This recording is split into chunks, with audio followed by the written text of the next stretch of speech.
منين اعتقلونا انا ودوك الدراري ديالنا ارتكبنا جريمه وانا ما عندي حتى شي علاقه بهم. العذاب اللي عذبونا ما كاينش. انا جلسوا عليا بالطرش كيضربوني، وواحد السيد جلسوا معايا سميتو حسن، جلسوا عراوه كيما ولدت امه، وخرجوا لواحد الكولوار والشتا كطيح، وجلسوا على قرعه تقاعد بقى تيجري بالدم. وهاد الشهاده انا كنشهد بها.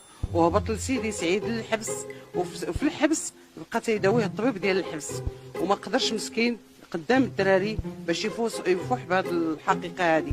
ولكن الهضره قالها للقاضي، قال له سيدي انا عراوني وجلسوني على قرعه وتكرسوا عليا، كيقولوا له قول، انا ما عرفت شنو كيقولوا له قول، وانا كيقول لي شتي هذا اللي درنا له هذا الشيء، انت غادي نديروا لك بحاله. انا ما نكذبش عليك، بقيت نصدم غير الطرش اللي عطاوني والركوله اللي عطاوني، مشيت كل زرقاء للسجن. انا تنوجه لهم العدل الالهي، كنوجه لهم العدل الالهي، كنوجه لهم العدل الالهي. بغيت نعرف انا القاعده السريه اللي هو قبطان